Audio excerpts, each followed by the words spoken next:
Well, it is interesting. I mean, I don't agree at all with David Carr that they ought to bench Hurts. I Yeah, mean, that's what really? That's what you took away from this last game is they need to bench Jalen Hurts. What? I mean, seriously, David Carr, very questionable angle on that. But I will say this. I mean, I think you're right, Raj. They were exposed in that they don't tackle well in the secondary. They're missing CJ Gardner Johnson in the worst way. And they didn't replace him. I mean, they had Avonte Maddox at the nickel spot, that he got hurt. Then they have Bradley Roby there. They've got some young players in the secondary that they can't quite lean on, right? Sidney Brown, Kingo, or Kaylee Ringo, Eli Ricks. They can't really depend on those guys. And then they've got some veterans that are kind of towards the back end, guys like Darius Slay and Bradbury and Kevin Byard, and they're veterans. Then they've got some just kind of middle of the road guys. I mean, Reed Blankenship, Bradley Roby. These are guys that are just kind of hanging on. And then if you watch the way their linebackers looked without Zach Cunningham, I mean, Nicholas Morrow is still getting burned as we speak. I mean, he's just like that guy's just like absolutely got toasted. Shanahan made him the conflict defender, and the Niners piled up all kinds of yards on Nicholas Morrow. So, I mean, I think they were exposed in that I don't think their linebackers are good enough.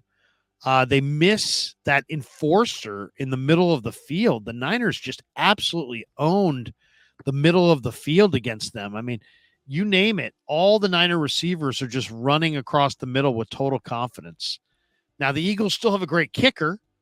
I'll tell you the other thing I thought was a really quiet part of this game. If you watched the Jalen Carter highlight reel this year, he has looked freaking amazing. Like he might be the best defensive tackle in the entire game, Chris Jones included, based on the way he's played at times his rookie year. But the Niners sure neutralized him. Did you remember Jalen Carter's name being called very often on Sunday? the one time I noticed his names is when at the end when he was crying to the coach. I mean, people were mocking him all over social media. I don't know if you saw it, but there's a video where he's crying to Sirianni.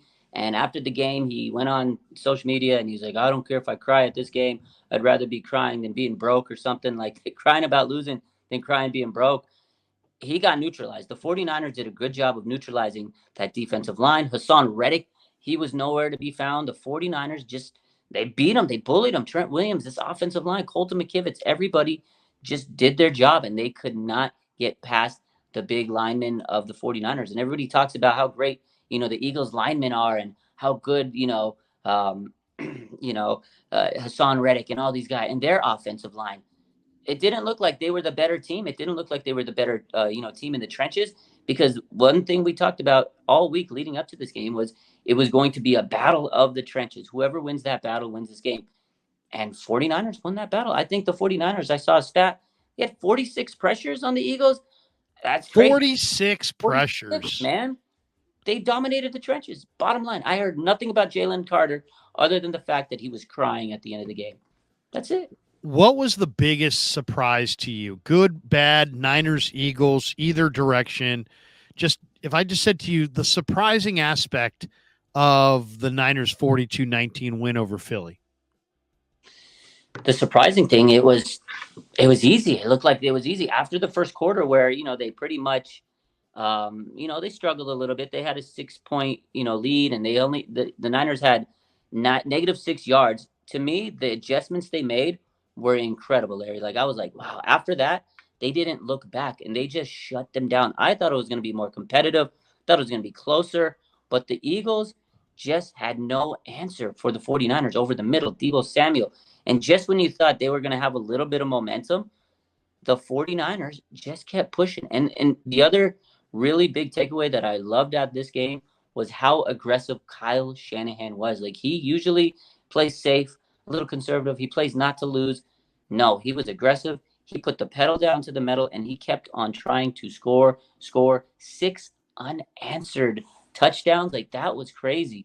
That was it to me, is the fact that the 49ers were so aggressive and they just made the game look easy. After that first quarter, they felt comfortable. They made the adjustments. They didn't look back. I thought it was going to be so much more. What's the word? Close. I thought it was going to be a close game, Larry. I really did. I did too. I did too. I thought the Eagles, there were people that were hinting at a blowout. Dante Whitner suggested it could be a blowout. Dave Lombardi suggested it could be a blowout. I never allowed myself to think like that. I just kept thinking that this was going to be an absolute war, and it wasn't. But if you said to me the biggest surprise is that the Niners got 3 sacks, and Bosa, Chase Young, Hargrave got none, and Kalia Davis and Javon Kinlaw combined for 3. Yeah. I mean, that was a shocker. That was a shocker. Now, granted, one time Hurts just kind of fell at the feet of Kinlaw, and he got the sack just because he tagged off on him. But still, I mean, Kalia Davis and Kinlaw, 2 interior players, combined for 3 sacks, and everybody else got none. Yeah, that was amazing. Like, Javon Kinlaw coming out, having a great day, like the best game of his career. First sack since 2020. Kalia Davis, like, these 49ers just came out and, again, they imposed their will. You know, you would think Chase Young, Nick Bosa were the ones that would get the sacks, and to see those guys get the numbers was great. It just shows you, though, that how much pressure, like you said, 46 pressures, the fact that everybody was getting back there, someone was getting to Jalen Hurts, and it was making him throw, uncharacteristic passes that he normally doesn't have. He didn't have the time he normally has, and they were closing out lanes. And the other big thing is, I'm so happy that the 49ers secondary has kind of solidified itself. Like, look how good, Mooney Ambry, yeah, Mooney, Ambry, and yeah. Diamador Lenore. This man looked like Deshaun Golson out there, Larry. I mean, hit stick, hit stick, hit stick. This guy was just dominating people. And he had a big hit on A.J. Brown, too, early in the game. This 49ers secondary is showing what they can actually do when they have time, to cover and be aggressive with the offensive or defensive line, getting the pressure. This secondary has been incredible over the last couple of weeks. Steve Wilks, he's a DB guy. He's a DB coach. And now we're seeing what his defense can be when it's at its full peak. So I'm impressed with this secondary. I'm really impressed with how Steve Wilks has really made the adjustments over the last couple of weeks. Weeks ago, people were sitting here calling for his name, fire him, get rid of him. Can Salah come back? Can they get a better defense coordinator?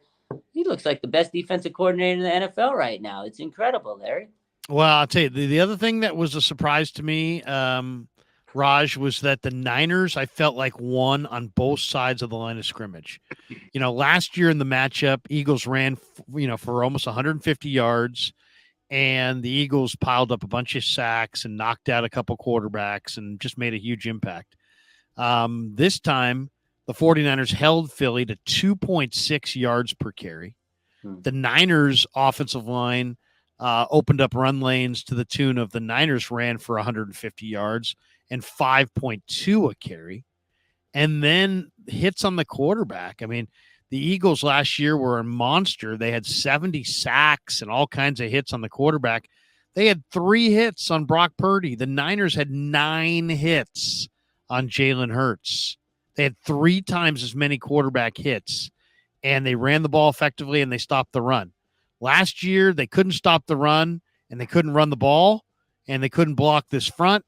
Now, their front couldn't be blocked, and the Niners were the ones who ran the ball and stopped the run. So just the fact that the Niners got it done at the line of scrimmage was absolutely incredible to watch, and the whole thing was just stunning to watch. It was it was much easier than I thought it was going to be. Maybe it looked that way. Maybe the Niners made it look easy, but it just seemed much, much easier